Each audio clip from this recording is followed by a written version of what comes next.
Good morning, everybody. I'd like to call this session of the Board of Revision to order and make the following statement. I'll begin by acknowledging that we are in Treaty 1 territory and the traditional homeland of the Métis Nation. Today on the panel, we have at the far end, Brent McIntyre, Linda McFadden, I'm Mark Boreski, and I'll be chairing. The assessor today is Ryan Valderrama, and the secretary is Cara Bell-Shaw. We'll be hearing applications for revision of the assessment roll in accordance with the Municipal Assessment Act. The matters for which revision is requested have been described in each application, and we will limit discussion to those matters. The statements that applicants or the assessor make at this hearing are sworn testimony, and anyone speaking to the matters must be sworn in. Be advised that comparisons of assessments of properties are not considered evidence of market value by the Board of Revision. The Board of Revision is appointed annually by Council and is independent of it and the City Administration. It makes its decisions on the basis of the evidence provided at this hearing and issues a written order that will be mailed to all parties as soon as possible. Please note that the Board's decisions with respect to an application may be appealed to the Manitoba Municipal Board if the matter pertains to assessed value or classification, or to the Court of Queen's Bench if the matter pertains to the application of exemptions from taxation. Should you wish to appeal, information on how to do so will be included in the Board's order. With respect to the hearing process, I will confirm the matters to be addressed with each applicant following the swearing in. We will then have the assessor's testimony, followed by questions that the applicant may have. And then the applicant's testimony, followed by questions. Each side will have an opportunity to summarize if they wish. Once all the evidence about an application has been brought forward, the applicant may leave. The process will repeat for each item on the docket today. This session will close after all the applications have been heard, and the Board will deliberate in private and make its decisions. You will receive the order by registered mail as soon as possible. As information, all public hearings are live streamed, recorded, and will be part of the public record. And I suggest, as I have not done, could you put your cell phones on silent, please? So we have the swearing in. Please state your name. Ryan Valderrama. Do you swear the evidence you'll present today is the truth, the whole truth, and nothing but the truth, so help you God? Thank you. Thank you. Do you prefer? I'll swear. Please state your name. Rod Slaughter. Do you swear the evidence you'll present today is the truth, the whole truth, and nothing but the truth, so help you God? Yes. Thank you.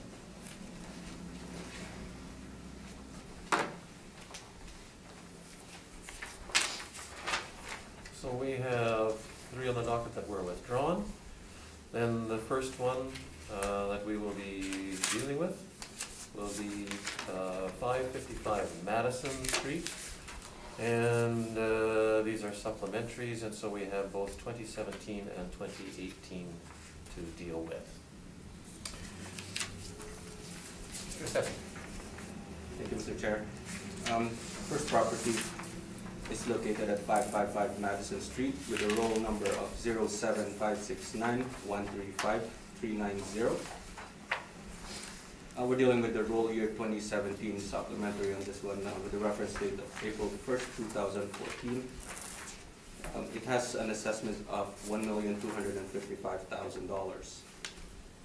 It was built in 2017 with a varying wall height from 18 to 22 feet and a construction class of a metal frame. It has a land area of 102,450 square feet and a planned area of 8,226 square feet, and a land to plan ratio of 12.45 to 1.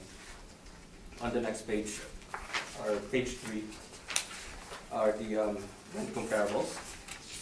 They are ranging from $8.50 to $13.51 per square foot, and varying leased areas from 3,375 up to 7,000 square feet. On the next page, page 4, is the land sale comparables. The land sales, there are 4 comparables ranging from $8.32 per square foot up to $28.43 per square foot. And on page 5, you would notice that the value is different from the assessed value. Mr. Chair, I would just like to clarify that the assessed value is based on a cost and not income. We attach the income workup to compare and support the cost valuation. So if I could go through page 5, it's the income workup. has a total leasable area of 8,226 square feet, a vacancy loss of 5%, expenses at 7%, which includes management, a shortfall rate of $3.50 per square foot, giving it a net operating income of $65,033. It has an overall capitalization rate of 5.75%, giving it a capitalized value of $1,131,009. It also has an additional land value of $278,000, giving it an estimated value under income approach of $1,409,000. On page 7 is our capitalization rates chart. And on page 9, beginning of page 9, is our cost report for the subject property. If we go through page 11, which is the summary, the replacement cost of the new building, all buildings in the property, is $585,913, and it has a depreciation of $27,913. The total replacement cost less depreciation is $558,000, which also has a detached structure of $29,000. So total replacement cost new less depreciation is $587,000. It has a land valuation of $697,000, giving it a total cost valuation of $1,284,000. The 284, the value is a little bit off due to some internal rounding within the cost valuation. And attached on the next page, page 12, is the permit indicating what was done or what was completed in the property. Page 14 is the aerial view of the subject property. And that's my presentation, Mr. Chair.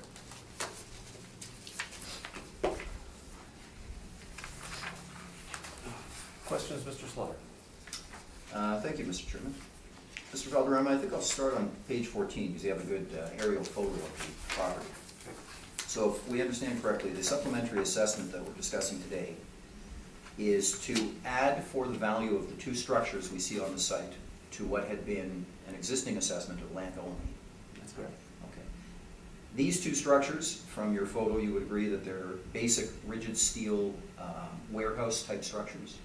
Yes, that's correct. Okay. In your experience, which is the more common approach to use by the City of Winnipeg Assessment Department for the valuation of such warehouse structures? For warehouses, in the industrial section, we use typically income approach. Okay. I commend you. You have two approaches. You've got the income approach. You've also done a cost approach. And if I understand correctly, the City of Winnipeg Assessment Department's practice in a cost approach is to use a replacement cost, less depreciation, and then adding any other improvements or land value. Is that correct? That's correct. Replacement cost is based on your cost manuals or maybe Marshall and Swift cost manual. That's correct, Mr. Chair. On page 10, you have the summary of how that replacement cost was derived. Yes. And I see that the... 11. You mean 11? Sorry, actually I'll start on page 10. I think that's where it starts with the improvement. At the top left of page 10, we see that the structure that is being valued is considered, for the modeling purposes, a 406 storage warehouse, correct? That's correct. Okay, and the quality, it appears, is a 2, which I believe is average. Is that correct? That's correct. You would agree that the cost manuals for 406 structures, storage warehouse, these buildings are designed for storage and include amount of office space commensurate with the quality of the building, typically 3 to 12%. Do you agree with that statement? Correct.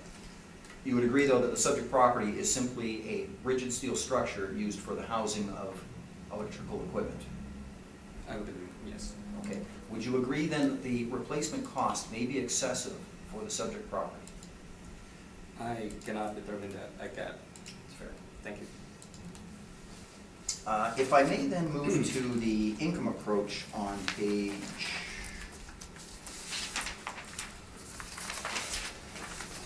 sorry, I think it was page, Five, just page five. Income approach?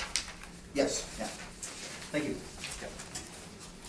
The assessment that we're discussing at the moment is the 2017 supplementary assessment, and I understand that's based on market value as of the legislated reference date, April 1, 2014. Is that correct? Yes, it's Okay. correct. So the market rents that we show here for the two rigid steel structures, $9.27 a square foot and $9.06 a square foot.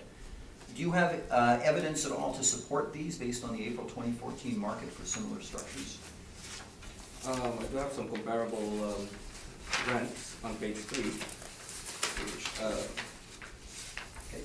the lease start date range from 2005 to 2013. Yes, and these four buildings, 100 Lowson, I'm very familiar with, 1236 Manahan, these are all warehouse buildings, again, more similar to the description that we previously discussed for storage warehouses, in that they'll have a great degree of office finish. They're not just steel structures for the housing of electrical equipment, is that correct? I would assume so, but I can't 100% say yes. But I would think that they might have a little bit office finish, maybe. Thank you. And are you aware of the land to building ratio for 1856 degrees? No, I don't have it with me. No, I don't think.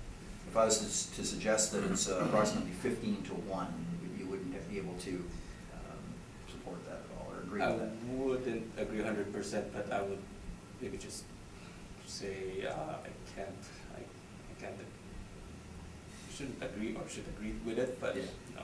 No, that's fair. And actually, Mr. Valderrama, though, I guess I should phrase that a different way. Would you agree that a large land to building ratio would have a great influence on the market rent of a property? Yes, I would say. And in the subject's case, what we've done is take a typical land to building ratio and then add excess land on top of that. Correct. Okay. Lastly, the capitalization rate on page 5, you mentioned is a 5.75%. Page 5 of your income approach valuation. Oh, yes. And the evidence to support that is found on page 7. It's, I guess, a combination of marketing reports by different brokers. Would this property be considered an A or B industrial class, in your opinion? It's a single tenant for sure.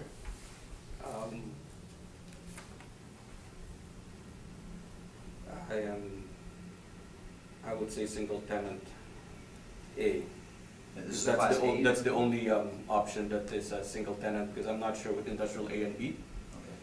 Okay. I think when you look at this chart, the industrial A and B are put in there to compare other outside or external sources, which identifies industrial A and industrial B, but they don't necessarily identify them as single tenant A or multi-tenant B. Right, and I understand without a description, it's hard for me to ask you, your opinion on exactly how the subject would fit, but I guess if we were to say that's the category, you agree that the range that is shown here by the broker reports for marketing purposes is far greater than the capitalization rate applied to the subject property today?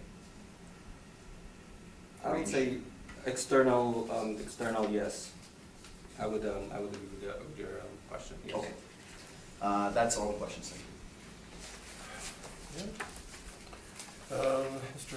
McIntyre, do you have questions? Thank you, Mr. Chairman. Mr. Valderrama, did you inspect this property? No, I wasn't able to, I'm sorry, sir. Okay, if you, another question, if you turn to page 14, Yes, sir.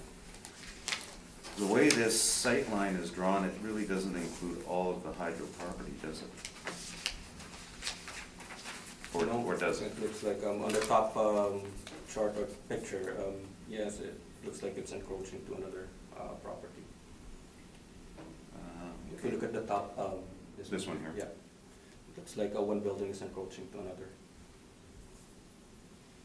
Okay, no further questions, Mr. Chairman. Thank you, sir. I have no question, Mr. Chairman. Just going to that question about the lot itself. The lines that are drawn on the top diagram are different than what the fence line appears to be by quite a bit. Why is there that difference? I'm not sure, Mr. Chair, if there is the same owners for the two lots. I'm not sure why the fence line is different from the property line. So this lot that has the number 39199, you don't know who owns that? No, I wasn't able to check on that, Mr. Chair. I'm sorry. In doing the costing, Mr. Slaughter made reference to you having used either your manual or Marshall and Swift. Which manual did you use? I believe this is Marshall and Swift, Mr. Chair.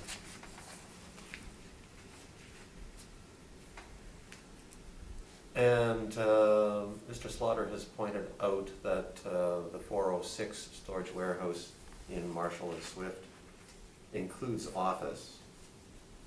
Are you familiar with, and can you give us an indication of what would be in Marshall and Swift, a building that is like this one but does not have office, and what that number would be? No, Mr. Chair. On page 11, on the cost approach, you've got depreciation of $27,913. How is that depreciation applied? This being in 2017, presumably this was a brand new building.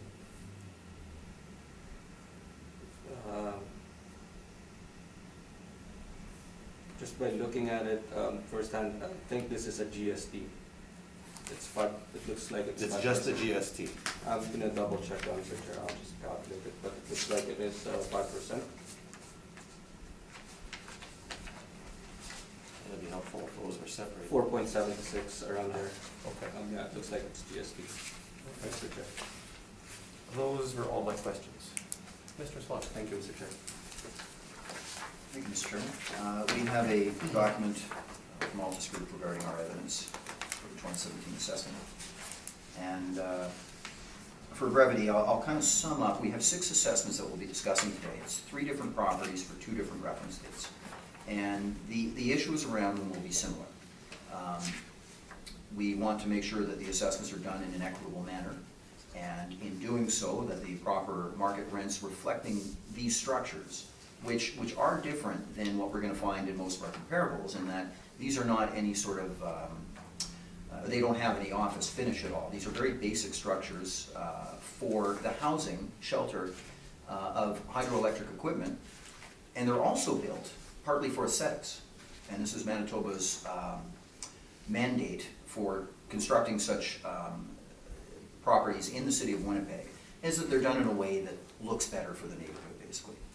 So as a starting point, I just want to walk the board through something, and I think I've gone through this with Manitoba Hydro properties in the past, but I'd like to go through it again.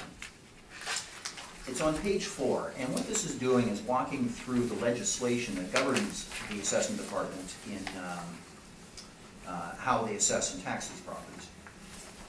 The Municipal Assessment Act, as we can see at the top of the page, this is from 22.1 of the Municipal Assessment Act. It states, subject to the sections 25 to 26, real property is exempt from taxation levied by a municipality other than for local improvements, where the property, A, is owned or held in trust for, and then 5, the corporation continued under the Manitoba Hydro Act, being Manitoba Hydro, or a subsidiary company of Manitoba Hydro.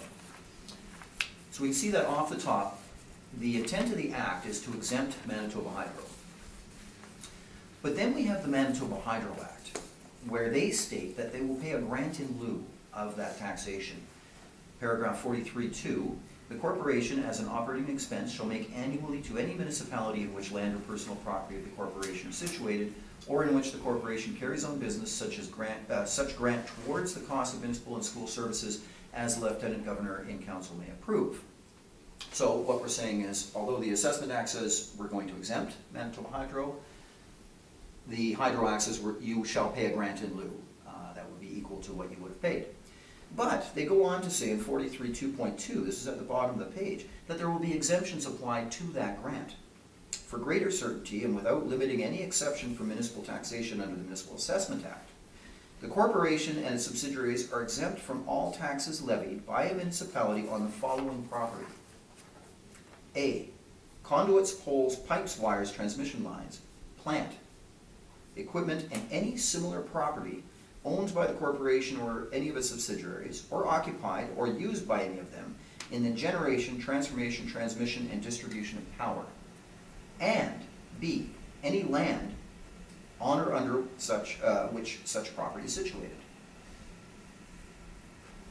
When we look at this, and of course I'm not a lawyer, but we've discussed this with Manitoba Hydro, we've discussed it with council, it seems to be fairly black and white. There's a big concern here that it does not appear that these type of properties should be assessed, and it makes sense because they're really for the distribution of electrical power throughout the province for the benefit of all Manitobans. I'll pause though there, Mr. Chairman, because today we have not appealed liability. Until this issue is further investigated, and there is a lot of effort going into that, we're not going to touch the issue of liability. You may say this is a moot point then. No, was it not on your application? If it was, I will be withdrawn. Yeah, I will be, actually, but if I can just ask the board to confirm it for now. I didn't realize we had appealed liability. I guess it was a safety measure in case we had an answer on this issue. Okay. But until we have an answer, we're not raising that in front of the board today.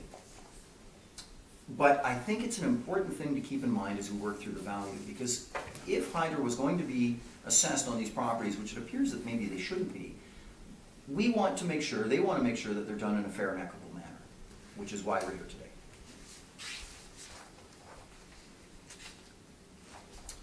So I'll go right down to the points. So Mr. Boardroom has been good about describing the properties, and again, these are basic structures, rigid steel in this case, and the three properties I discussed today are very similar in that they're basically sheltering equipment. That's what they're there for. But there's slight differences in each, and these ones are rigid steel rather than masonry. There's two buildings. One is an 18-foot wall height, one's 22, which is very typical. These are very typical storage structures. It does have forced air, which is included in the cost approach, and I don't dispute that. But otherwise, there is a difficulty in applying a value to these that is either based on a replacement cost for something superior, or based on the market rents and capitalization rates for something superior. And it's tough to find good comparisons for these type of properties because there isn't many just basic storage structures that we have, at least in our possession. But we've gone through on page 8, as the city has, we've gone through 8 comparisons, and they're actually similar to the cities in that they are, although older, these will all be with a component of office, and many of them have a larger land-to-building ratio. And they're of similar ceiling heights, and the rents seem to range in the just below $6 a square foot. We would increase this for the age of the structure, but also keep in mind that we're dealing with a basic structure without any finish, and therefore we feel uncomfortable going anywhere beyond $6.75 a square foot, which is lower than the city's $9.27 a square foot. So that's difference number one. I don't think there's a material difference in any of our adjustments for vacancy. We have mentioned here 3.25, but I believe the city's using 5. In any event, it's a minor adjustment, Mr. Chairman, for vacancy. We have a lower allowance here. We have no contention with shortfall allowance or the non-recovered expenses. So the last area that we have a concern with is on the capitalization rate. Now, firstly, although the Colliers and CBRE reports that the city cites in their evidence are decent for an indication of what's happening in the market, they're marketing material. And it is difficult to put much reliance on them because it's hard to tell how they categorize different properties. I certainly wouldn't call the subject properties a Class A. So right off the top, it's a little difficult. But even in looking at the range that they cite, the subject property at 5.75 is extremely low in our opinion. Now we have looked at 6 properties that sold before up to the April 14 reference date. We have those listed on page 9. And the cap rates range from 6.71% to 8.97%. And of course, there's going to be adjustments required for age, but also for the quality of structure. So we're not being too forensic in this analysis, but what we're showing is that we feel capitalization rates for industrial type properties are closer to the 7 to 8% range. That's what our evidence indicates. And that's what we consistently would present to the Board of Revision. And we see no reason to differ on that today with what we feel will be considered an inferior property. So based on that, we've taken a mid-range approach, and we feel that 7.5% is more applicable for a capitalization rate. That market approach is based on the sort of land-to-building ratios that we're looking at for our comparisons, and we want to be fair in that it would not recognize the size of the land that the subject has. Now, the board has brought up a very good question that was in my mind as well. Unfortunately, I don't have an answer to. Why is the fence encroaching on the neighboring property? Unfortunately, I don't have an answer to that. So I'm going to leave that point separate, but just focus on the fact that I do agree an excess land component should be added. And I would like to state that our excess land calculation, which is based upon the assessment of the land as it had been applied originally, which equates to $6.67 a square foot. We felt that was appropriate for the market, and we took a land-to-building ratio for our income approach of only 4 to 1. And I think I'm being very conservative in that, Mr. Chairman, because the fact is, as you saw, there's 2 separate buildings, and when you have that kind of configuration, you often go beyond a 4 to 1 land-to-building ratio for the parking access requirements. But still, for consistency, I've stayed with a 4 to 1, and what that means is our excess land value is far greater than the city's. So what we end up here with is differences of opinions on various areas. A, I don't believe that the replacement cost is appropriate because it's based on a structure which is superior to the subject property. B, similar types of properties are typically assessed more on a market approach. C, I think the market rent is excessive for this type of structure. The capitalization rate is too low. But we do feel that if we use our approach, that a higher excess land would be appropriate. So we're not going to sway in our opinion on that, so long as everything's looked together as a whole. And what that means, Mr. Chairman, is we have a difference in value, not much, $1,127,500, slightly less than the subject property. Sorry, where are you now? Sorry, I'm on page 11 now, just summarizing the entire market approach. And I'll just walk through that again for clarity. $6.75 a square foot for the rigid steel structures is a market rent, assuming a 4 to 1 land-to-building ratio, making market adjustments. Ours is not as great as the city's, but for vacancy allowance and shortfall and non-recovered expenses, capitalizing the income at 7.5%, adding our excess land value, and our value then becomes $1,127,500. If this was the only property on the docket, it might not be the client's desire to continue for such a small difference. But what I'm trying to do is paint a consistent picture that you'll see throughout the 6 assessments this morning. And if I was to back up and have an adjustment for that office finish in the replacement cost, I have a feeling we would probably be fairly close to this value, or maybe even slightly lower. So I think it all makes sense together from the evidence that we have before us today. And that is, that's all, Mr. Chairman. Thank you very much. Mr. Valderrama. Mr. Chair, just a quick one on page 9 regarding the cap rates. Mr. Chair, on the leasable area column, would you agree, Mr. Slaughter, that these sales are all way bigger than the subject property? I would agree. Yeah. And is there a relationship between, would you agree that there's a relationship between leasable area and how cap rates are derived? That's a very good question, Mr. Valderrama. I think the main difference in the leasable area is a huge consideration in valuation, I agree. But where we typically find the big difference is when we look at the market rent that's applicable, based on the economies of scale. Similarly, we find the adjustment is required on a direct sales comparison approach, based on economies of scale. But assuming that adjustment has been made by the market in their determination of the market rent, which we're then applying to derive the cap rate, I think the adjustment's already been borne in the income. Therefore, would we be making a secondary adjustment to the capitalization rate? Perhaps. If we feel that there are factors that would affect the risk in an investor's mind by a larger property. So, in short, I don't think it would be as great an adjustment as I would apply to a market rent or a direct sales comparison on the capital. So, I heard that there's a risk in the larger property because these properties are larger and at the same time, well, maybe slightly riskier compared to the subject property in terms of leasable area. Again, that risk is typically on a single tenant property, so I would suggest that would be the case. You know, most of these are not single tenant. Murray Park is, and Logan, I believe, is. So for the single tenant properties, I would agree that there would be a slightly greater risk for a larger area than smaller. That's all my questions, Mr. Chair. Mr. McIntyre? I just have one question, Mr. Chair. Mr. Slaughter, how long has Manitoba Hydro owned this property? I think they purchased it in 2012, the land, and there was a building on the property at the time. I believe it was Huntington Reed that owned the property prior to that. And do you know the sale price? Yeah, I think it was in the city's evidence with the building on the site. Although I don't know if it included any other property, Mr. McIntyre, but it was cited as being 3.2 million. And that included an office building that had been on the site that had been occupied, I think by MTS at one point. No further questions, Mr. Chair. Mr. McFadden? I have no questions.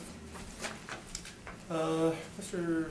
Slaughter, what is the probability of this property being put on the market and subsequently used for the same purpose?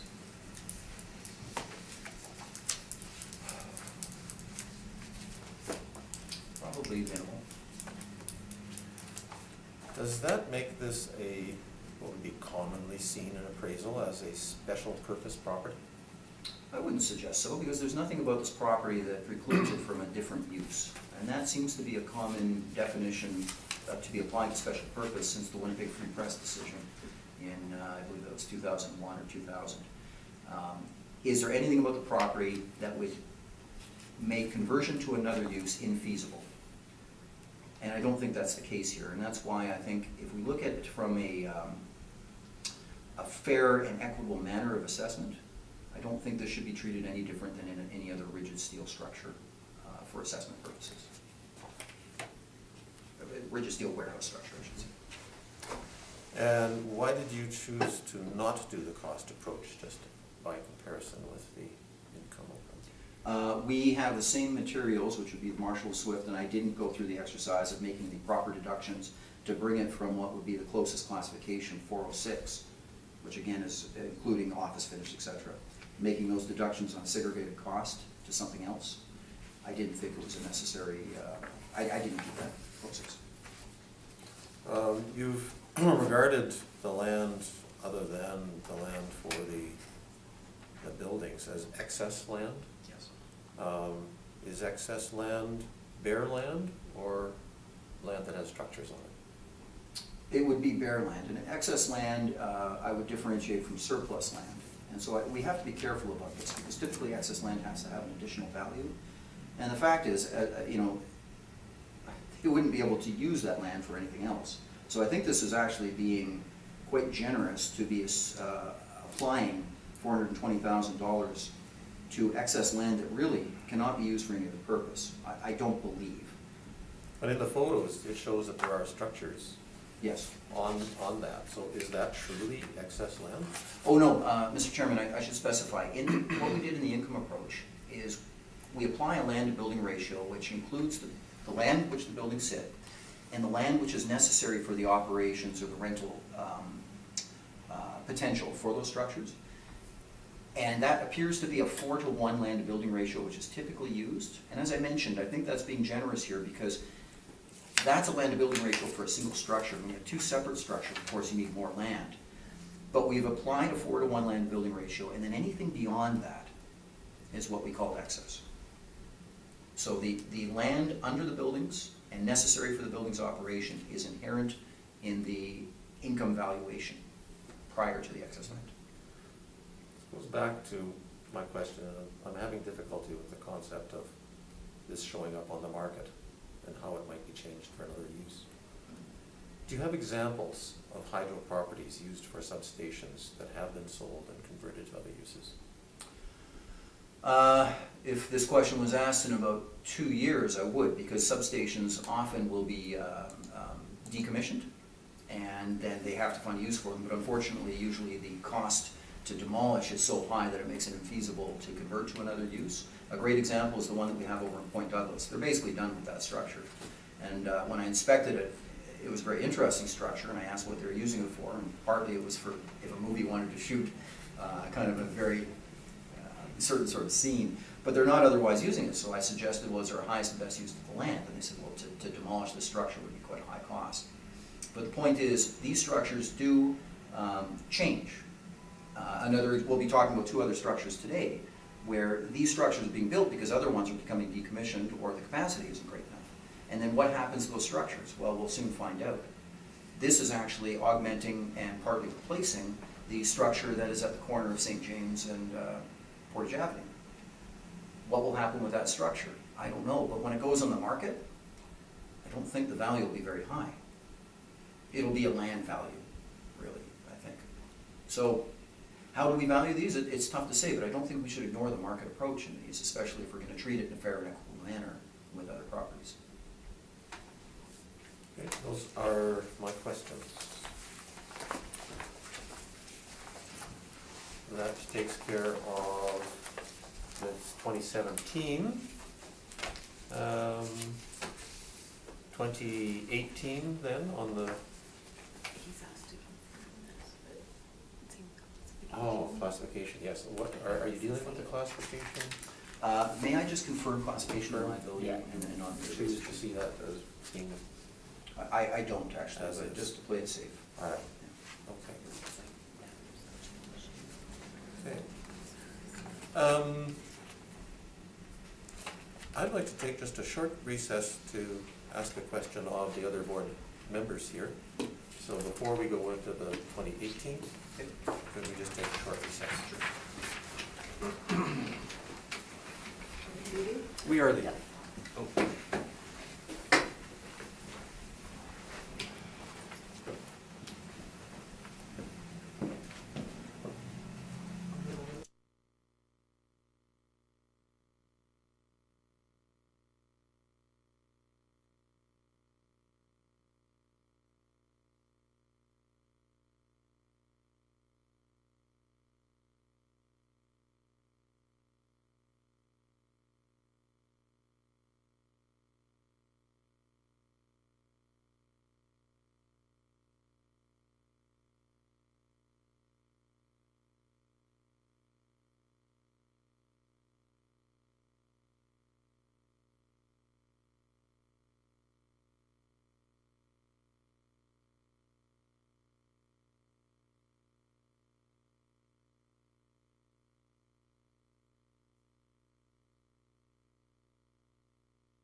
All right, we will carry on then with 2018 supplementary on 555 Madison.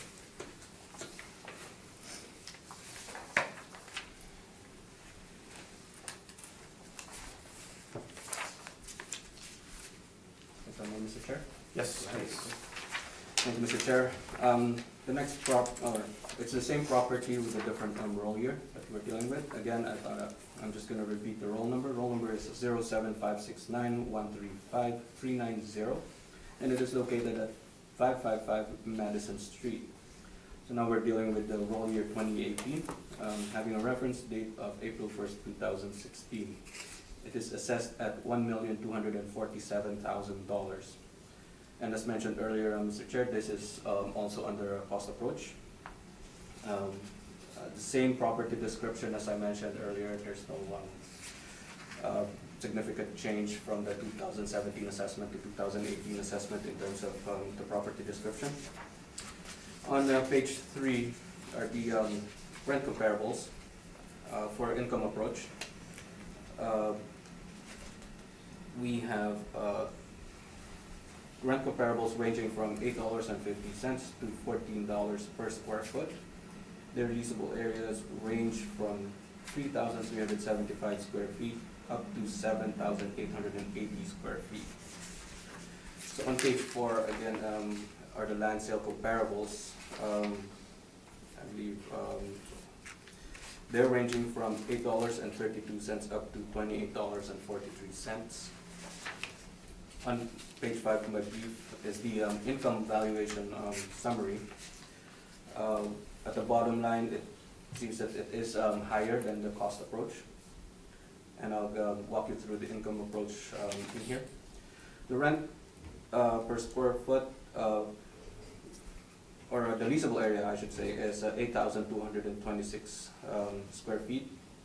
And then the vacancy loss that we use is 4%. Expenses, including management, is 7%, and the shortfall rate is $3.60 per square foot, giving it a net operating income of $75,025. Has an overall capitalization rate of 6%. So there's the capitalized value based on income is $1,250,470. It has also an additional land value of $278,000. Giving it an estimated value for 2018 under income approach of $1,528,000. On page 7, again, is the comparative chart of the capitalization rates. On page 9, starting page 9, is the cost approach, or cost report. Again, this is from Marshall and Swift, I believe, Mr. Chair. And on page 11 is the summary of the cost approach. We have a replacement cost new of $577,509. Has accrued depreciation and GST for all buildings of about $27,509. A total replacement cost less depreciation of $550,000. And there's also some detached structures valued at $29,000, giving it a total replacement cost new less depreciation of $579,000. The land valuation on this one is $697,000, giving it a total cost valuation of $1,276,000. Again, if you notice, Mr. Chair, it's slightly different from $1,247,000. Again, I believe this is due to some rounding, internal rounding errors. On page 12 is the permit, and page 13 as well, permits of the improvements done. And on page 14, it's the same as the previous brief, the map or the aerial photos of the subject property, and that's my presentation. Thank you. Mr. Slaughter. Thanks, Mr. Chairman. Mr. Valderrama, again, this is exactly the same property, the same circumstance. We're looking at the addition of the two buildings to what had been assessed as just vacant land prior. That's but correct. It's a different reference date this time. That's right. Okay, April 2016 is now the reference date. Yes, that's correct. 2 years later than the previous.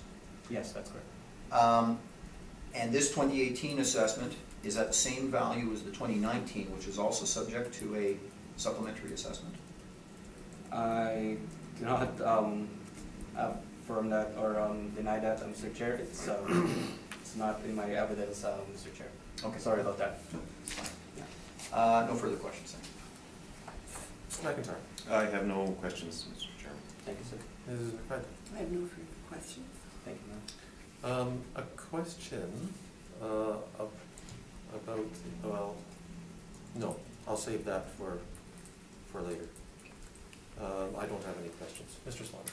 Thank you, Mr. Chairman. So, as Mr. Valderrama stated, we're talking about exactly the same thing here, and the same concerns that we had is that to treat this, if we are to say that this is going to be assessed at the moment, we want to make sure it's done in a fair and equitable way. Legislation states it should be based on value, and that's what we're trying to accomplish.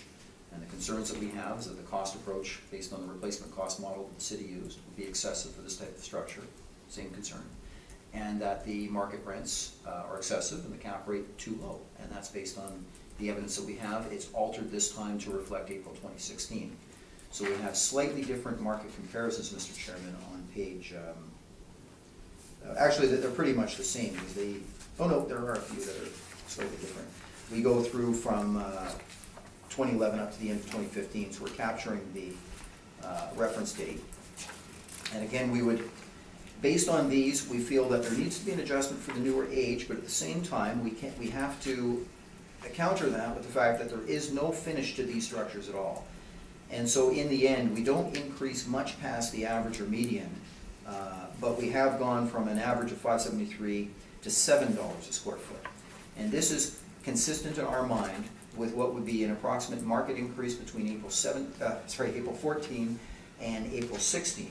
Again, it was $6.75 last cycle, $7 this cycle, recognizing an increase in the market. Otherwise, we're following the parameters for the April 2016 cycle, so everything's the same as the city had. But again, we feel that a 6% cap rate that the city's used in this case is too low. Again, based on the marketing materials that we see from Colliers and CBRE in the city's evidence, that range in April 16 for industrial A is from 6 to 6.5, but industrial B is 6.5 to 7.25. And this is where it gets subjective, but in my opinion, these rigid steel structures that are finished are not A quality structures. They would be at the higher end of the scale. And for that reason, we've used 7.25% at the top end of the range. And again, that is following the logic that we had at 7.5% for the last cycle, recognizing that in our mind there's been a compression in cap rates of around 25 basis points between the two cycles. And that's where we land at 7.25, and we think it makes sense between the two valuations. That's really the only differences. We've added the excess land again, 475,560. And that again is the land in addition to the land that is necessary for the income potential of the two structures. So we have in this case, page 11, Mr. Chairman, we summarize our approach from a market standpoint, and we have a value of $1,169,000. Again, slightly less than the city's value of $1,247,000. And that's all we have to say. Just wanted to, it's the cap rate, it's the same question and questioning a while ago, so it's the same logic. Mr. McIntyre? I have no questions, Mr. Chairman. Ms. McFadden? As do I. There was reference to there being detached structures on the property. What are the detached structures? I believe it's fencing that surrounds the property. This is in the cost approach, Mr. Chairman? Yeah. Since he hadn't been there, I assumed you would know the property better, but There's a fence that surrounds the perimeter. you have been to this property. No, I haven't been Yes, on yes, site, just on the Mr. Chair, exterior. sorry, just to clarify, it's a fence, Okay. 29,000, worth 29,000. Mr. Slaughter, you had noted earlier that the building's appearance is enhanced due to the desire for them to be aesthetically relatively pleasing. Not these ones. We'll Not find these that, ones. yeah, these. Other ones? Okay. We'll see that in the two properties that we'll be discussing coming up. I guess I made that blanket statement, Mr. Chairman. I shouldn't have made it quite yet, because these are very basic structures. And I assume the reason is they're set back into the yard, and the nature of the area being a little more industrial, probably wasn't required. And with respect to 2018, what is your desire about liability and class? Please Which just also been- confirm those. I don't think there's a concern on either, and the liability is a concern, but we don't have any answers yet. So we'd just like the board to confirm those issues. Given that you are letting the application stand on those two matters, you agree that that leaves the board open to determining whatever value, whatever liability, how the liability should be applied to this property. And going back to your information here about the act and what it says, that leaves us open to determine how to apply this. I'm just asking, do you want to have this confirmed or withdrawn?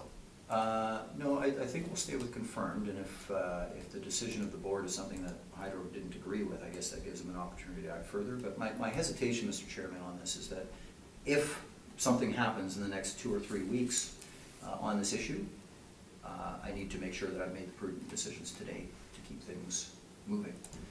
So I'm hesitant to withdraw. Okay. Those are all my questions.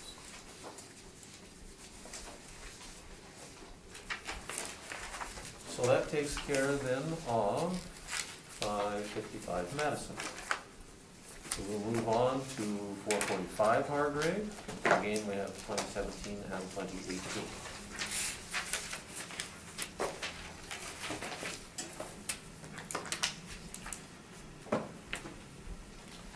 Mr. Assessor, whenever you are ready.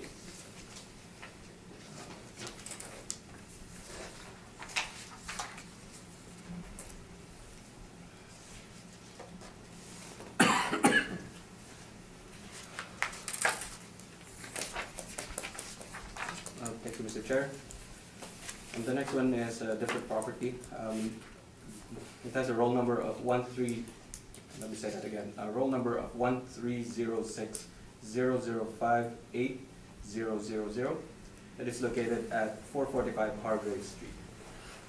We're dealing with the roll year of 2017, having a reference date of April 1st, 2014. That's an assessed value of $2,395,000. So there's a single building, and it has a plan area of 14,746 square feet. Its actual year built is 2017, has an average wall height of 25 feet, and its construction class is masonry bearing walls. The land area on this one is 38,970 square feet, giving it a land to plan ratio of 2.64 to 1. On page 3 are the comparables. Again, Mr. Chair, this is valued under cost approach. I'm showing rent comparables with regard to the income valuation workup that will be presented to you next. The rent comparables range from $6.50 to $13.77 per square foot.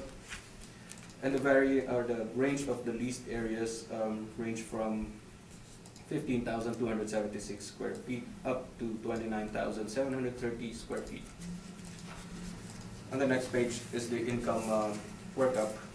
The bottom line is indicating $2,148,000, which is slightly lower than the assessed valuation, which is based on cost approach. If I can go through over the income workup. It has a leasable area of 29,492 square feet.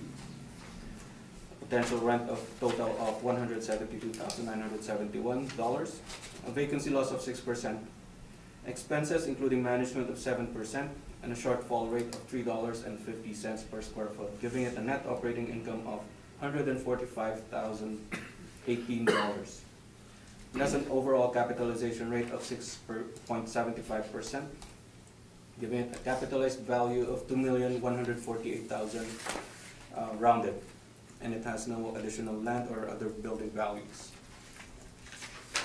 On page 6 is again the capitalization rate schedule. It's comparing our cap rate to external sources. And on page 8 is the start of the cost report based on Marshall and Swift. On page 10 is the cost summary.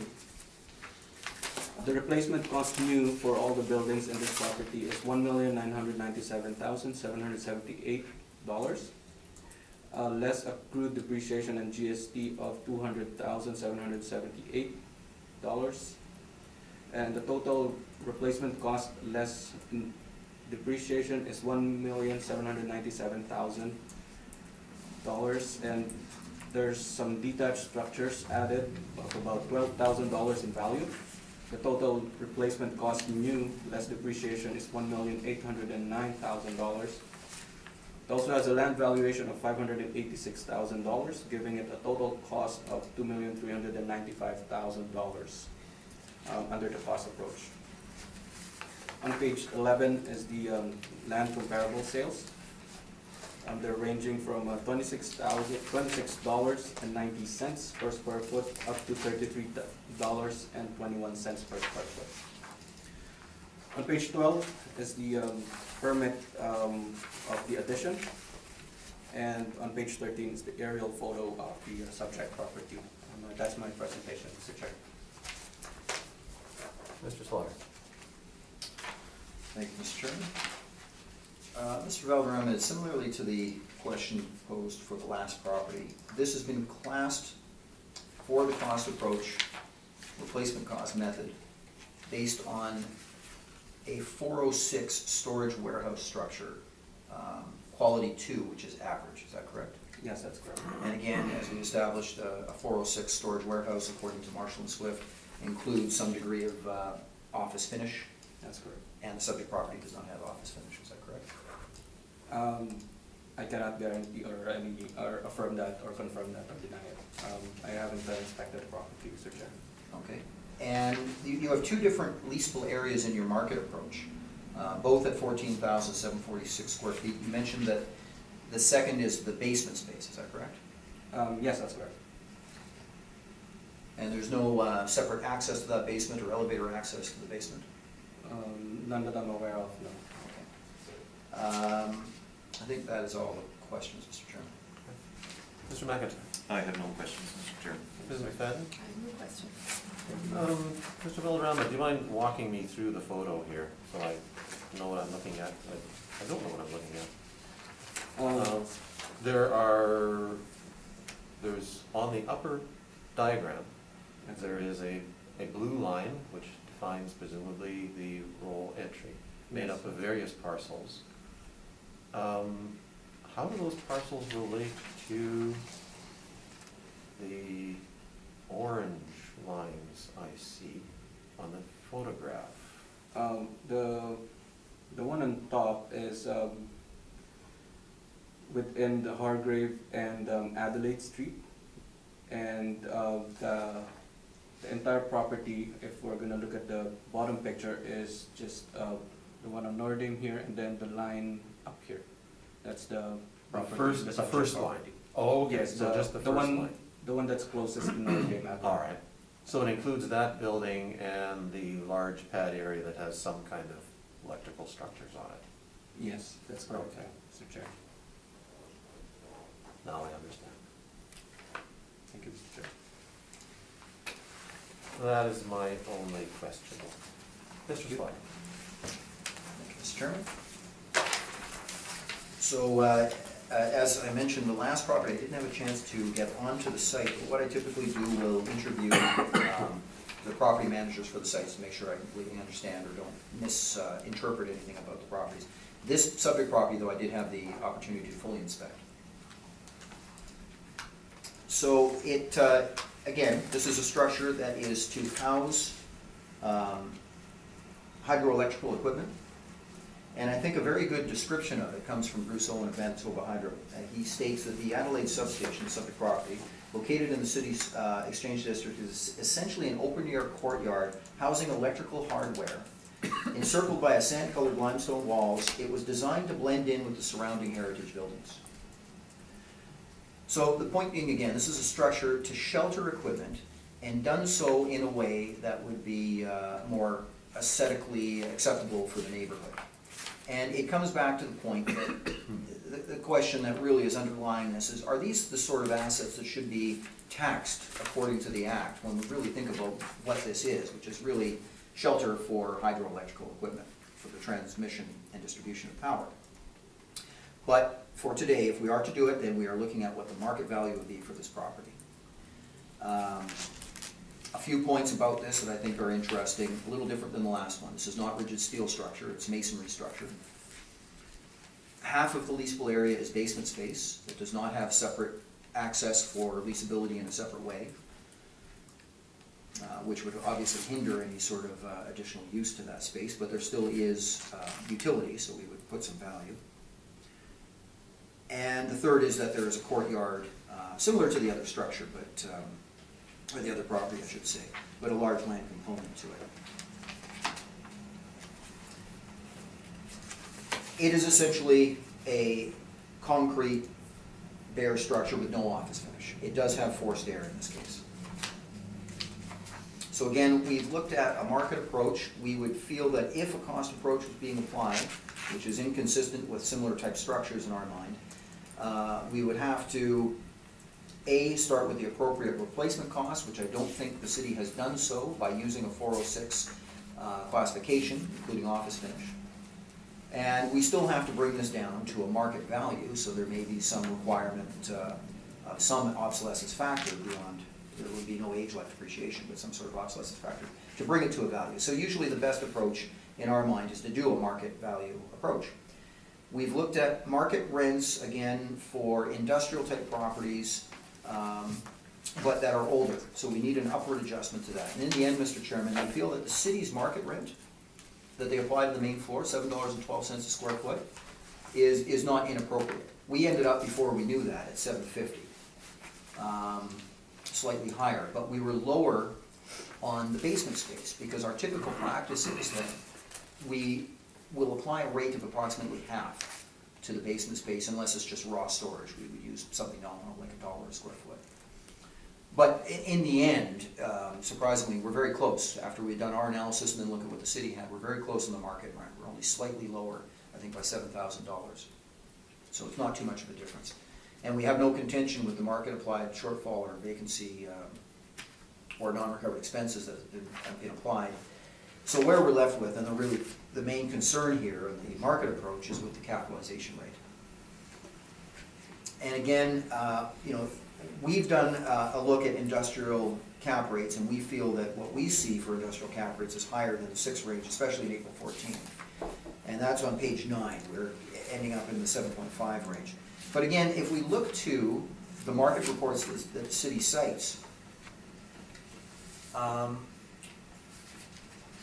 industrial B is sitting in the 7 range. It's from 7 to 7.5%. Class A industrial product is described as, and this is by CBRE, best of class product, recently completed to a high standard, typically newer construction.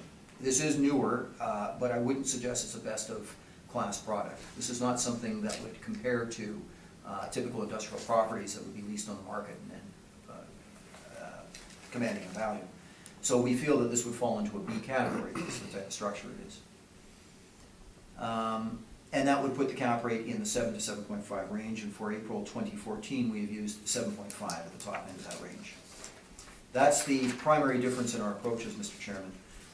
So on page 11, again, we summarize with a slightly lower market rent. And again, the difference is we're a little higher on the main floor, but we have a lower rate on the basement. Sorry, 375, not 350. And then the capitalization rate of 7.5% indicates a value of $1,851,000. And that completes the presentation. I have a couple photographs from my inspection on page 14. You can see that inside it's just a very basic structure. I mean, it's nothing fancy, and I think that has to be recognized in its valuation. On page 14 and 15 of the structures. Pictures.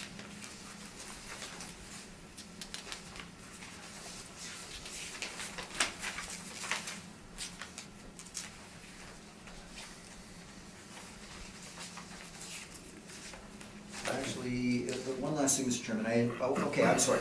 I had mentioned that when I add excess land, it's at a certain point. 4:1 is typically what I use in the income approach when we've accounted for the building and the necessary land. And this is only at a 2.4:1 land to building ratio. So that is the reason on our market approach, we haven't actually added any land.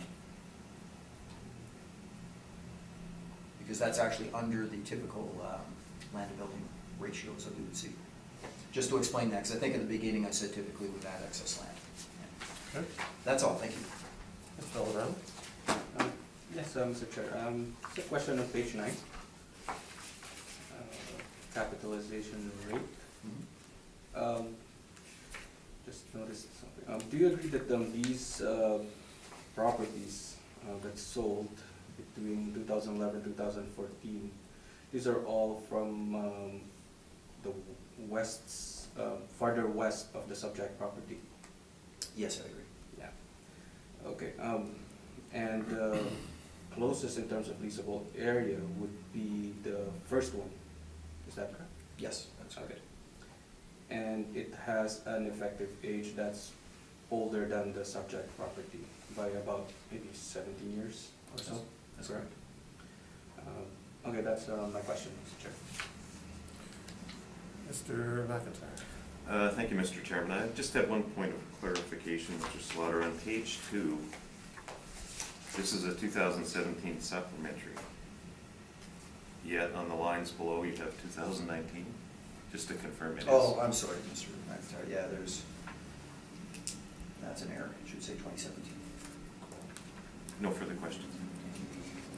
I have no question. Just a question about cap rates. Your cap rate for this property that you desire, is it reflective of the highest and best use of the property, which it currently is not at? Or is that incorrect? No, I mean, the highest and best use likely is as it stands today, if it's sold on the market. If we're trying to apply a market value to it, there are other uses as a warehouse that it could be used for. So I think it's recognizing that factor, if I understand the question. Okay, all right. Yeah. But what I'm trying to recognize, our capitalization rates, and I've explained this before, that it's hard to find very good comparisons in cap rates because there aren't that many properties that we can find that have the income, that have sold, arm's length sales that we can drive. So we end up with kind of a shotgun approach, and I admit that. But what we're trying to do is look at what we see happening in this segment of the market, which would be considered industrial, and look at the materials from other brokers, and then we try and determine where would the subject property fit. And I think a very basic structure like this, and when I say that, I mean without any sort of finish, it's really just a shelter for the equipment. I don't think this would be falling into the A category. That's about all I can really say, Mr. Chairman, about the rationale of how we slot this into our limited evidence. The comparables that you've provided for cap rates from these sales, were these all sales of properties that carried on with the same use that they had? Let me rephrase that. Was the assumption in the sale that they were going to carry on with the same use? I would say yes. Okay, so then, similar to the subject property, the assumption is that it's going to carry on with the same use. Well, I can't say that. I mean, what we're trying to do is just simply apply what the market may purchase this structure and land for, and looking at what we see in the market for other industrial type properties. It could very well be that somebody who purchased this property may use it for a different use if hydro was not needing this substation. It's a hypothetical position, of course, but it's what we have to do in a market value. Well, wouldn't you want to appraise it at the highest and best use, which earlier you said it actually is at Yes. currently? Yeah. So that would be similar with your other comparables here. They all carried on with the same use, and in the sale there was the assumption of same use carrying on. That's why the price was offered that it was. Yeah, I certainly haven't made any adjustments that would be required for a different use. Yeah, okay, all right, thank you. Those are my questions. Okay. So that is 2017, then we need 2018.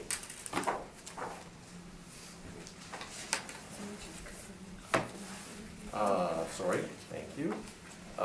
Class and liability on this one, the 2017, your desire is?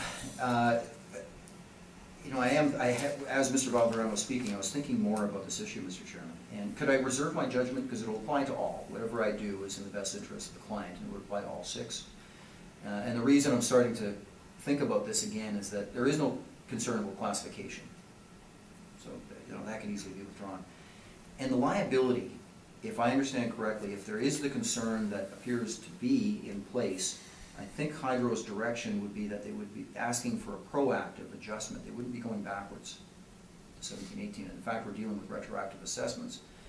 I don't know if it would still be a concern. So I'm just kind of spilling my thoughts on this issue, and I need some time to think about it.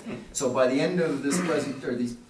Our problem is that if we have a hearing, and we really need to know at the beginning of the hearing whether you're withdrawing it Yes, I understand. or not. That's the difficulty. Okay.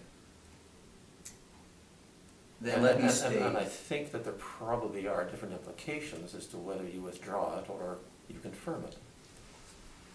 Yeah, the implication of confirming it is if there's any change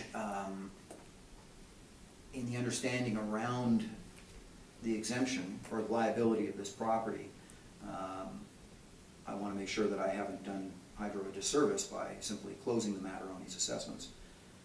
But then the other side of my head's thinking, well, wait a minute, these are retroactive assessments. So I don't think it really would matter as far as what I believe their intentions are. Let's stay with confirming, Mr. Chairman, and I understand the implications of that, with the assumption that nothing will change in the 3 weeks before the municipal board appeal deadline, and we would just simply let these die. It buys 3 weeks of time on the liability classification issue.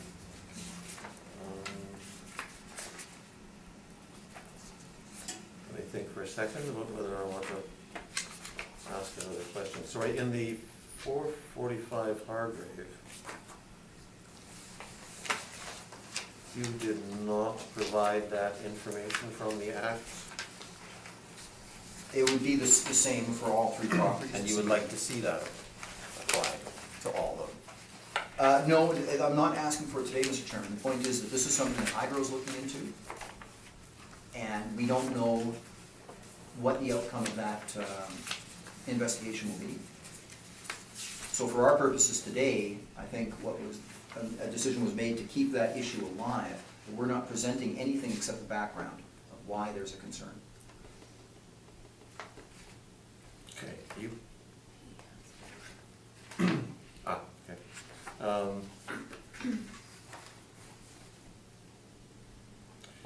You have presented the evidence about exemption from municipal taxation, including section 43(2.2)(b), any land on or under which such property is situated. How might that be applied to this case? Well, that's the question we're trying to find out. In reading that act, there can be an interpretation that such structures and land under which should not be subject to the grants in lieu, because they are part of the distribution of electrical power. So the question is, do these structures, are they considered plant? And are they part of the definition of what is necessary for the distribution of power, differing from other hydro properties like the hydro office tower or other type structures that we have? But these particular substations, should they be subject to the grant in lieu is the question. Well, there's 2 parts to that. Is plant that structure? And the second question is whether plant is that structure or not. The land that is beneath the structure, is it to be included in the assessment or not? Well, this is the question. If these are deemed to be not subject to the grant in lieu, the implication would be that both the improvement and the land should be exempt. But I don't have any further evidence on this. Is it not possible that the structure is, but the land is not? That could be, yeah, that could be. Apparently, there's an agreement or a discussion around this issue that nobody has any record of, and they're investigating into it. And this is why we're caught in a tough position, because we're looking at this thinking, this doesn't appear to be subject to the grants in lieu, but we don't have the full story, and I can't present anything more on the matter, which is why I'm in a position where I don't want to necessarily withdraw in case anything comes up, but I have nothing further to add. The only reason I go through this is I think it's important background, because if there is an intent to assess these contrary to what we appear to read in the Act, we really feel that it should be done in a fair and equitable manner with other properties. And that, therefore, is the importance of, in our mind, getting the value right. That's the main reason why I brought forward the liability issue today, because I don't have any other information about what agreement or non-agreement there may have been between the municipalities and Manitoba Hydro. So you have, for these properties, the ones we've dealt with so far and the subsequent one, concluded that you would like, I think your phrase was, you'd like to see the liability confirmed. You're not presenting any evidence either way about the confirmation, correct? I'm just simply stating what was in the Act. That's right. And in our case, we don't just automatically rubber stamp that. That opens the door to us to determine what that liability ought to be. We have to do that. Yeah, and I understand, and I can, I'm playing this forward as you said that. I've been thinking about this, again, from Hydro's point of view, because if the board did determine that, like we think, that this appears to indicate that there should not be a grant in lieu applied, and the liability, which is under appeal, is determined, that the board's determination is that these should not be subject to grant in lieu, I would expect that it doesn't end here, and then the city would be taking that forward. And so we're back in the same position anyway. So I can't figure out a different way to approach this except simply to say I feel hesitant in completely withdrawing, but unless some new information comes forward from any of the parties in the next 3 weeks, then this issue will, on these properties, on these assessments, will end. And whatever happens down the road, and I think this is Hydro's intent anyway, would only be going forward. Okay. Well, then I would also turn to Mr. Valderrama to ask the question, prefaced by saying this is not a new issue. This has existed for decades. Yes. As an issue, and there has been a resolution of it, practice put in place. What is that practice? Well, Mr. Chair, this is the first time I'm dealing with Hydro, so I haven't really gotten into that deep detail. As far as I know, in terms of liability, is that it's grant in lieu. That has been the practice, and that's what I know. As far as I know, other than that, if we go back 10 years or 15 years from now, I am not sure what has been the practice. All right. And could I add to that, Mr. Chairman, and I know I'm on public record and I don't have the full story, but just to try and give some background of what we understand to date, is that whatever agreement may have been in place, there is nobody from Hydro that right now can find out exactly what that was pertaining to. There are some agreements around, I believe it was one of the dams in the north, around the discussion of what should be assessed, but then whether or not that applies forward to substations, transmission lines, any of these other things which have been assessed, nobody can really get down to the bottom line on that. And the Act keeps popping up and people are looking at it saying, this doesn't make sense. We have to go back and figure out where this started, what the context was, and how that should be applied going forward. And have you, in dealing with this question, consulted the provincial municipal assessor and the files that the province has? Yes. Anything that we've done, this is, anything that we've done with Hydro, it is with Hydro. So there had been a meeting last summer with Lloyd Funk, provincial municipal assessor, and there was a discussion about an agreement, but nobody has seen that agreement yet. And then we had discussions with senior counsel at Manitoba Hydro around this issue.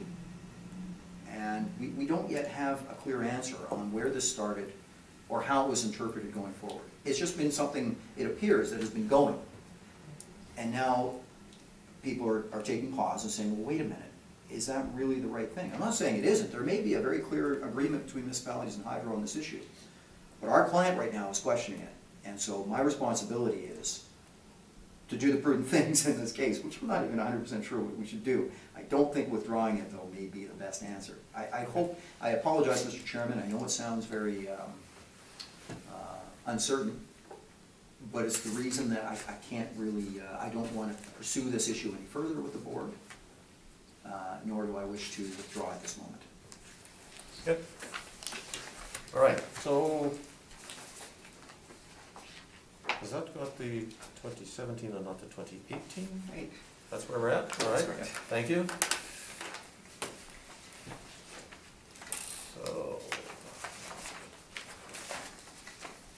let's go on to 2018. Mr. Valderrama. Thank you, Mr. Chair.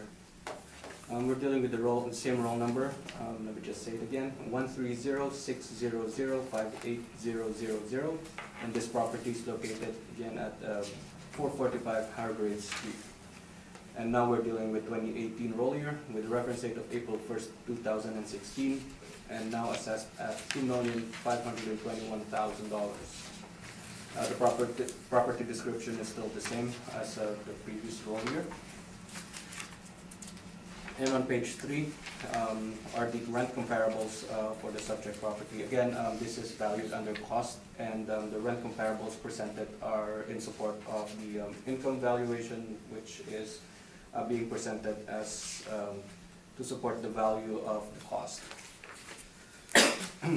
On page 4, the leasable area is 29,492 square feet, sorry. Giving it a potential rent of $1,197,891. Sorry. A vacancy loss of 6%, and expenses including management of 7%. It has a shortfall rate of $3.60 per square foot, giving it a net operating income of $166,627. Has an overall capitalization rate of 6.5%, giving it a capitalized value under income approach of $2,563,000 rounded. On page 8 is the commercial or cost report for the subject property. And on page 10 is the summary.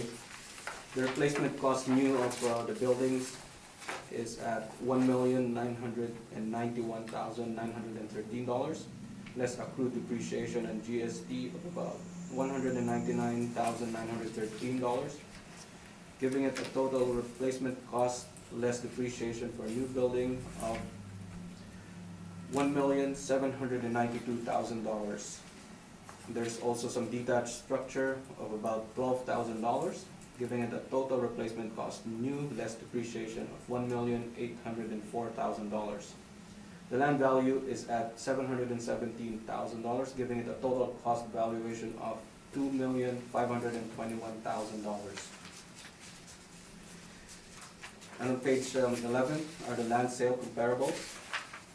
They are ranging from $26.90 per square foot up to $33.21 per square foot.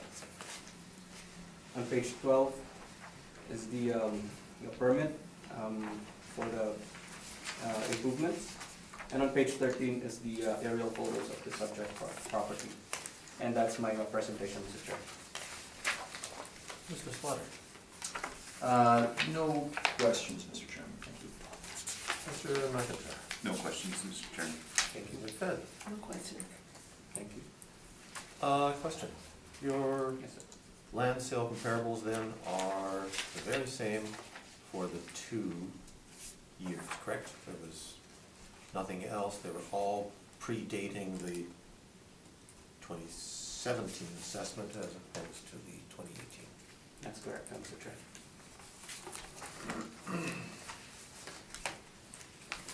I have no other questions. Thank you, Mr. Chair. Mr. Slaughter. Mr. Chairman? Again, it's following the same logic as we had for the 2017. We have a concern about the replacement cost method. We've gone to the market value approach. We agree with the city on their market rent for the main floor of the property. It seems to fit based on our analysis. We feel that the basement space should be lower than what the city's applied. Typically, we find, again, a rate of half the main floor when there's not a separate elevator access. And we feel that would be appropriate in this case. So we're slightly lower on the total rent.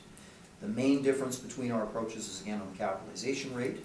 The city at 6.5% would imply that this is in the Class A category, which we disagree with.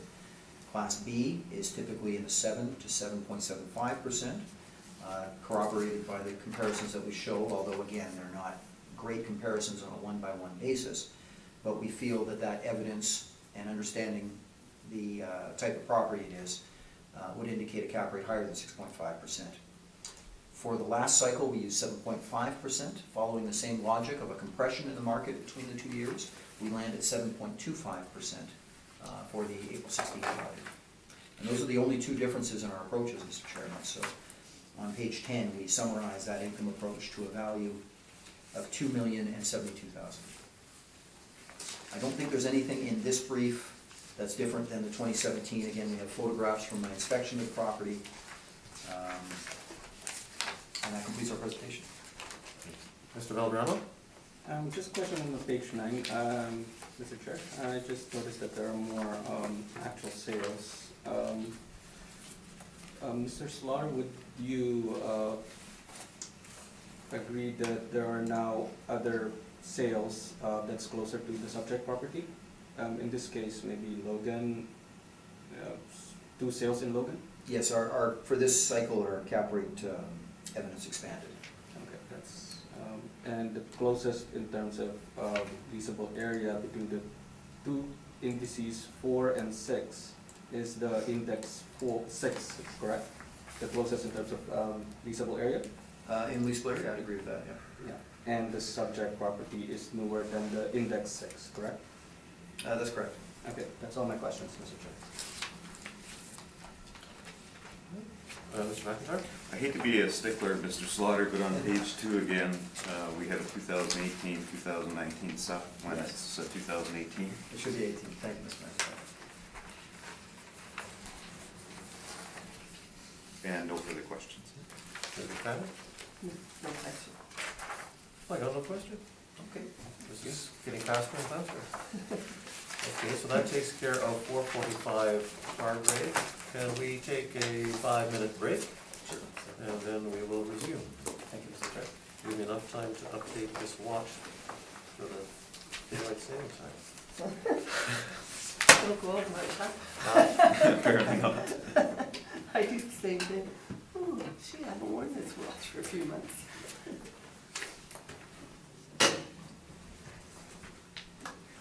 Sorry.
Okay, we are moving on to, where's my list?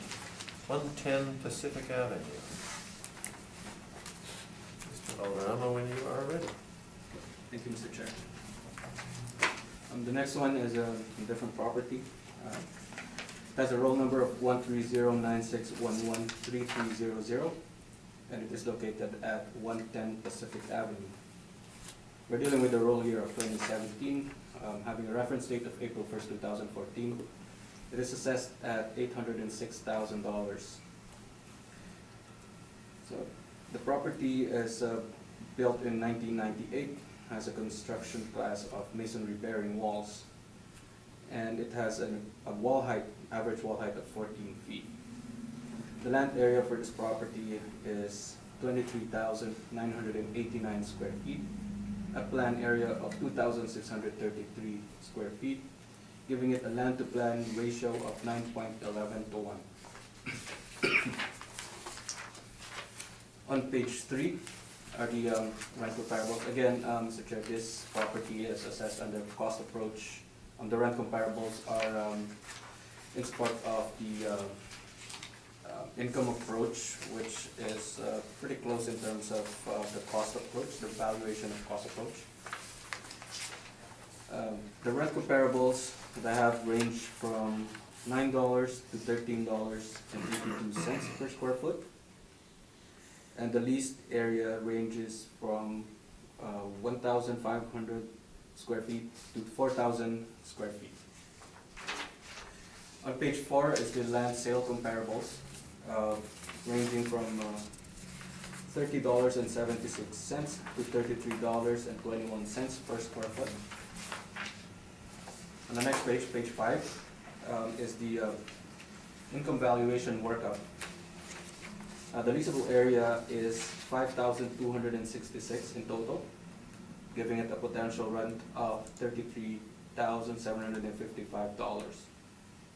Has a vacancy loss of 6%, expenses including management at 7%, and a shortfall rate of $3.50 per square foot, giving it a net operating income of $28,403. Has an overall capitalization rate of 5.75%, and giving it a capitalized value of $493,965. It has an additional land value of $328,000, giving it an estimated value for 2017 of about $822,000 rounded. And that is for the income approach. On page 9 is the commercial cost report, and on page 10 is the summary. It indicates replacement cost new for about $272,620, and a depreciation and GST of about $54,620, giving it a total replacement cost plus depreciation of about $218,000. Also has some detached structures assessed at $4,000, giving it a total replacement cost new less depreciation of about $222,000. The land valuation is valued at $584,000, giving it a total cost of $806,000 for the valuation under cost approach. And on page 11 is the subject property, some aerial photos, and that's my presentation. Mr. Slaughter, questions? Thank you, Mr. Chairman. Mr. Valderrama, the photograph on page 11 shows the property with the building on the right-hand side. Correct. The difference with this structure than the ones we discussed earlier today is this was built in 1998, correct? Yes, that's correct. The wall height is shorter at 14 feet. Yes, that's correct. Okay. And the structure has a, not a full basement, but a part basement as well, which has been included in the valuation. Correct. Okay. So again, you've done two approaches, the cost and the market or income approach. On the cost approach, you have started the replacement cost, classifying this as what's called a 406 storage warehouse like the others at an average quality And again, the same question would apply. This would imply that the property has an office finish or a degree of finishing. Correct. Correct. And the subject property does not have that, correct? I haven't inspected this property. I cannot deny nor confirm that question. You agree that the purpose of the building is strictly for the housing of equipment required for the distribution of electricity? Maybe I haven't inspected the property, I'm sorry. Okay. On the income approach, you've used a market rent for April 2014 of $8.57 a square foot. That is higher than what was applied to the property at Hargrave, is that correct? The brand new property on Hargrave? Correct. And the basement in this case, you've applied a rate of half the main floor. Is that a typical methodology by the assessment department? I wasn't able to check if this was an override or a model-driven rent, so I cannot, I'm not sure, I don't know. That's fine. And the capitalization rate in this case, and this is again the April 14 reference date, you've used 5.75%, correct? Correct. Which is actually lower than the rate that seems to be being applied for the April 2016 reference date, is that correct? Double check that one. For the same property? For all the properties. Oh, for all properties. Not for the next one for 2018. This one is higher compared to the 2018 assessment for the same property, but the others, yes, it is lower. I think that is all the questions, thank you. Mr. McIntyre?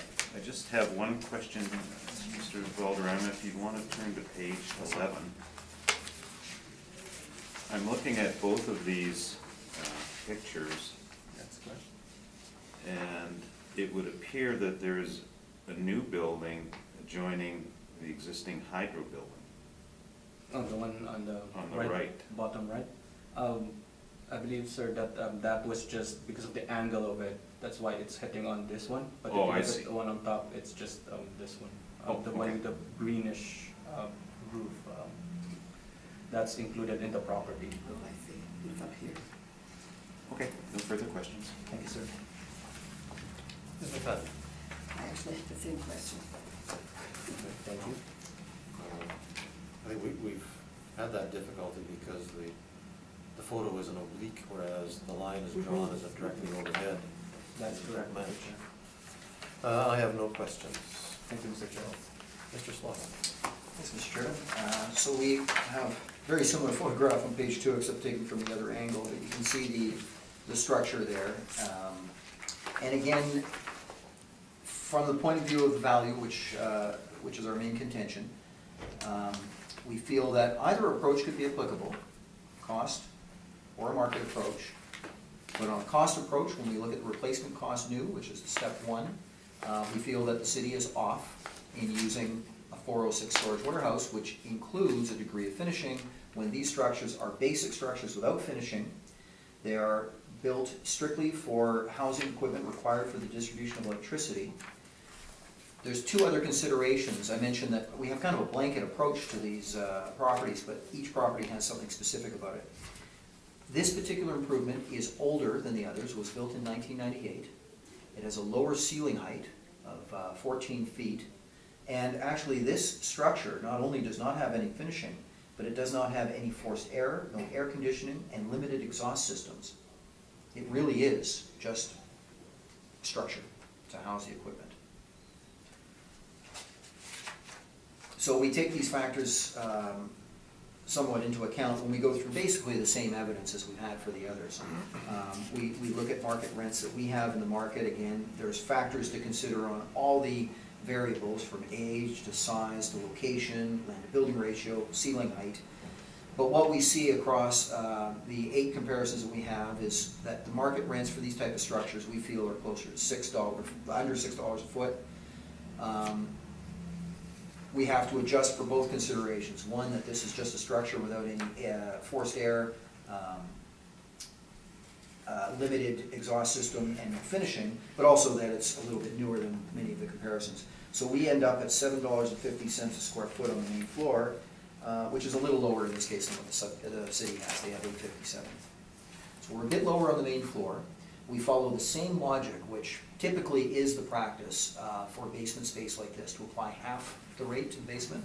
So we've done that here. It's consistent with what the city did, except, of course, starting with a different starting number. Otherwise, we have no difference in opinion on the market value income approach, except again the capitalization rate. And I'll just shorten this by saying that for the same reasons on the others, we feel that this should be higher. This property is older, but I've used the same capitalization rate in any event of 7.5%. Now, Mr. Chairman, the last thing is, again, we're following a consistent methodology of using a typical land-to-building ratio and applying excess land to anything over and above that. It's actually the similar rationale that the city has done, and both of our analyses came up with almost identical excess land figures. We're actually a little bit higher, I think, at 353 than the city at 328, but you know, it's basically the same idea. So those are the differences between our approaches, and on page 9 you'll see that our approach indicates a value at the end after the excess land adjustment of $684,000. And we ask the board to consider that as the market value for the property.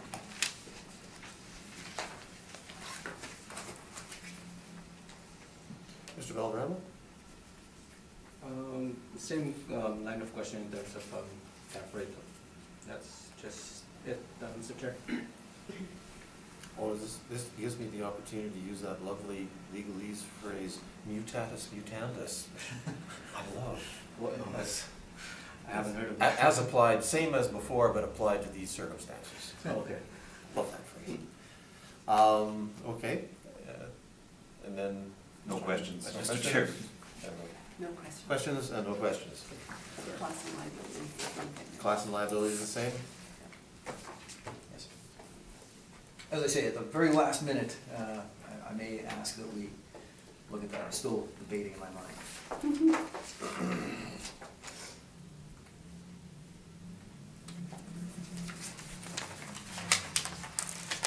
So then we need the 2018. Mr. Valderrama. Thank you, Mr. Chair. We're dealing with the same property, with the same round number, 13096113300, located at 110 Pacific Avenue. Now we're dealing with the roll year 2018, having a reference date of April 1st, 2016. It is assessed at $831,000. It's the same property description as in the 2017, Mr. Chair.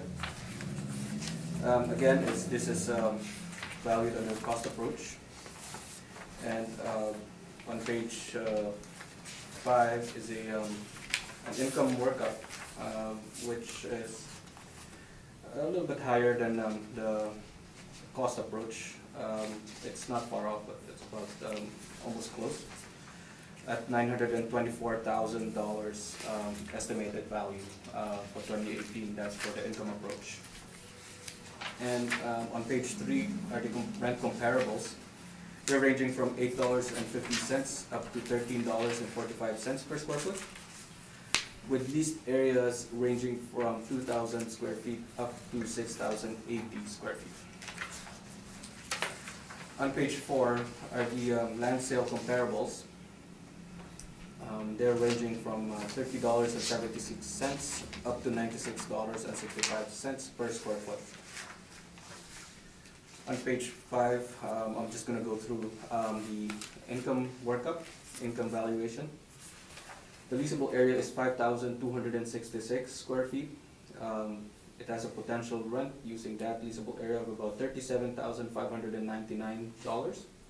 The vacancy loss used is 6%. Expenses including management is at 7%, and the shortfall rate is at $3.60 per square foot, giving it a net operating income of $31,732 and an overall cap rate of 550%, giving it a capitalized value of $576,945. It also has an additional land value of $347,000, giving it an estimated value of $924,000 under the income approach for 2018. On page 9 is the commercial cost schedule. And on page 10 is the summary. And just lost it, I think.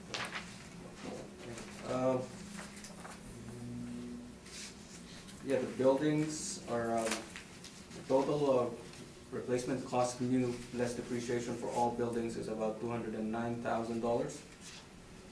And on the land value is at $619,000, giving it a total cost of $831,000 under the cost approach for 2018. So, and then on the last page are the aerial photos of the subject property, which is the same as the 2017. That's my presentation, Mr. Chair. Thank you. Mr. Stalker. Just a couple questions, thanks, Mr. Chairman. Mr. Valderrama, the subject property is 20 years older than the other properties we discussed today, correct? Roughly around there, yes, that's correct. In your opinion, how does the location, Pacific Avenue and Lily Street, compare to the locations that we've discussed earlier today? Is it inferior, equal to, or superior? If I compare it to Hargrave, which is a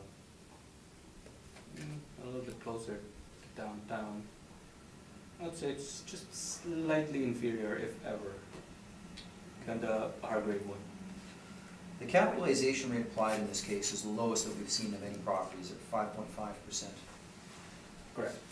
And you would agree that the Class Industrial B range that you cite in your evidence on page 7 ranges from 6.5 to 7.25%. Sorry, which one is it? Industrial B Okay, ranges for Q1 2016 that's right. 6.5 to 7.25%. Q1, so that's for the external sources, correct? Yes. Yeah, it's an external source, if I may clarify that, Mr. Chair.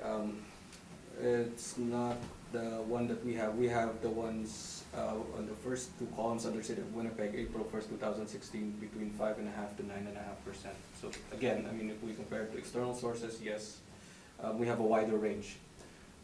Comparing it to the CBRE column, which has 6.5 to 7.25.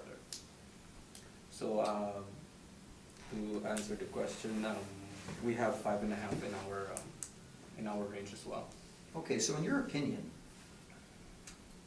a structure with 14-foot wall height, no HVAC, limited exhaust system, no finishings, in a location Pacific Avenue and Lily Street, in your opinion, would be at the high end or low end of that capitalization rate range? Well, a cap rate, again, as mentioned earlier in the discussion and the arguments, it's not just based on one specific factor. There's quite a few other factors involved in determining a cap rate. It's not just location, but location plays a factor, the size of the building, age. In that case, I think the one that's considered here is more of the age, or not the age factor, but more of the size factor, and in partial consideration with the location of it. So, in my opinion, 5.5 may be on the low side. It would be on the low. You're saying that the 5.5 cap rate is low. Is that what you're It saying? may be on the low side. Okay. Following the same logic, how do you feel about the market rent applied of $9.53 a square foot? With all considerations to all characteristics of the property. Again, this is a smaller leasable area, so if we apply the economies of scale on this one, smaller leasable total area commands a higher square foot or rent per square foot rate. So $9.53 may be just slightly on the high side, I would say. On the high side, okay, because I was gonna ask, you know, relative to what, if we were saying it would be on the high side of, because of the size. It's, it's comparing it to the size, and if we compare it to the Hargrave one is almost, I think, double of this size. Yeah. So, I mean, 953 may or may not be far off from what we have on Hargrave, because of the size itself. But just to confirm that, all characteristics considered, and I don't mean to put words in your mouth, but you're saying that you feel that maybe 953 is a little excessive. Maybe, yeah, it's slightly high. Okay. And again, the basement rate that's been applied appears to be almost exactly half of that of the main floor. In your experience, is this a common practice of the City Assessment Department? I'm not pretty sure if it's a common practice of our department, so without verifying if this is an override or a model-driven rent. Yeah, I guess I should put it a different way to be fair. Would you agree that it's appropriate to be using a lower rent on the basement to reflect the limited or relatively limited marketability as compared to the main floor? Yes, Okay. I would agree. Thank you. And you have excess land value, so that's all the questions. Thank you. Thank you. Ms. McIntyre. I have no questions, Mr. Chairman. Thank you, sir. Ms. McFadden. I'm just trying to think where we are here. I have no questions of the assessor, correct? We're at the assessor? Yeah. Yes, that's correct. Sorry, I'm losing my mind. Okay, none?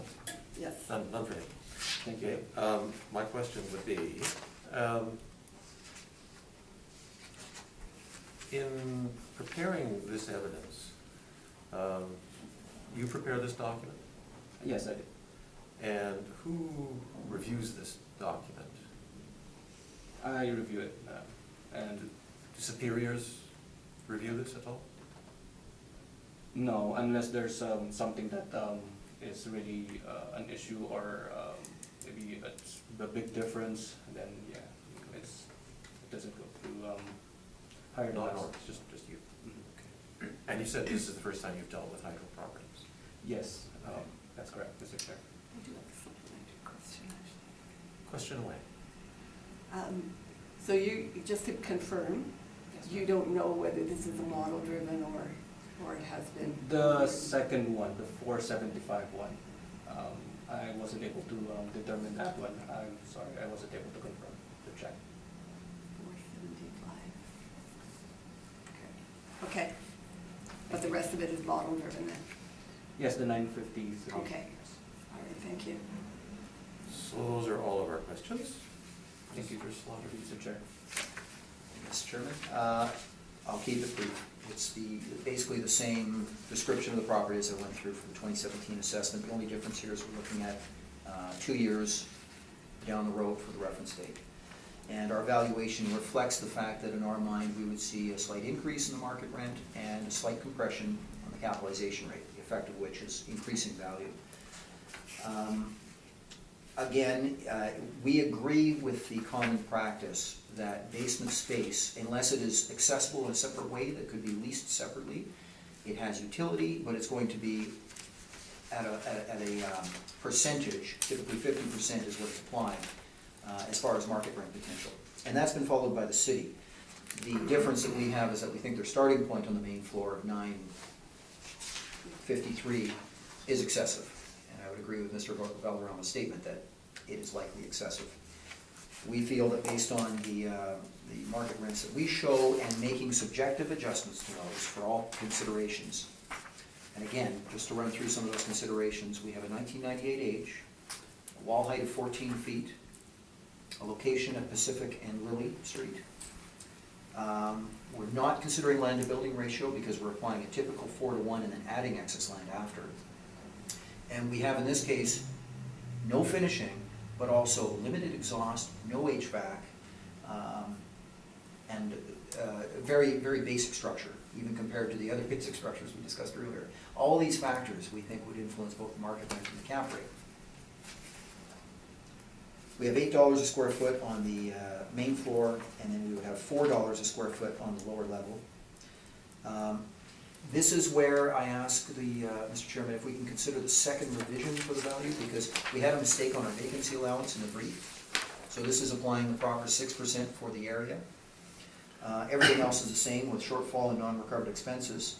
And our capitalization rate in this case, again, we use 7.5% for the last cycle, and we're applying a compression of about 25 basis points. And based on the evidence above, the market studies that we've seen in evidence from the city and ourselves consideration that this is certainly not a Class A product industrial, we apply 7.25% as the capitalization rate.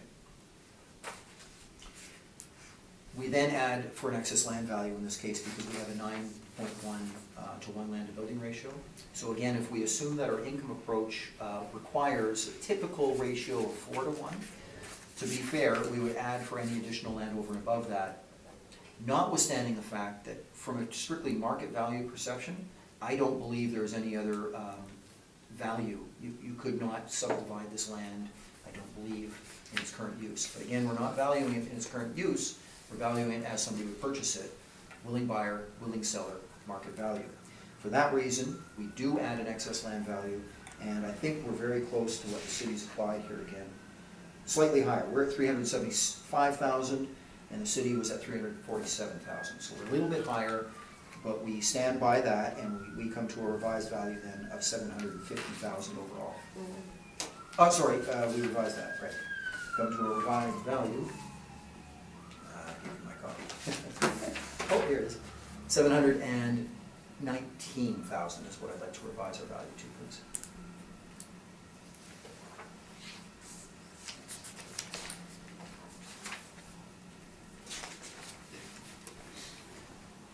Anything else? That is all, thank you, Mr. Chairman. Mr. Valderrama? Same question on the cap rate, Mr. Chair. They have more, this one has more comparables in terms of capitalization rate. Would you still agree that the index 6 is still the closest in terms of size and location, or the vicinity? On that one variable, I agree with Logan. that statement. Yes, and it's older. Would you agree, 1977? Okay. And again, we try and look at all factors, so we're considering age into that, size, but we're also considering the makeup of the improvement, et cetera, the location, everything. Good. And that's all, Mr. Chair. Mr. McIntyre? No questions, Mr. Chair. Just a clarification, I thought I heard you say at the beginning of this property, back on the last time, that there was not a full basement in it? Not a full basement, it's, But we're Oh, using, sorry. we're using numbers that are a full basement? yeah, I apologize. For some reason, I thought it was a little less of an area. No, my apologies, it is a full Okay, basement. thank you. Yeah. That's all my question. Going back to your earlier statement that these properties are the highest and best use. And this is just seeking your thoughts on this. When you have excess land, if you have excess land, is it at the highest and best use of that land? Well, we would have to do an analysis, Mr. Chairman. I think if I understand your question, we would do an analysis on highest and best use and say, for this location, if I was to buy the property from Manitoba Hydro in a hypothetical situation, which is what we're trying to accomplish when we're determining the market value, and I'm a willing buyer and they're a willing seller, we assume all that, would I be purchasing this property for some other type of development? And I likely would, but at the same time, we're assessing it in its condition than it is today. So unless we feel that there is a better use that provides a higher value to the property, we will maintain the current configuration of the property. And I guess the short answer is, I have not gone through a full analysis on the highest and best use. We assume that the current use is how we should value the property. But then we have to value that based on what we feel the market would apply to that property, not on what Manitoba Hydro may feel it's worth to them. Yep. Thank you. Okay, thank you.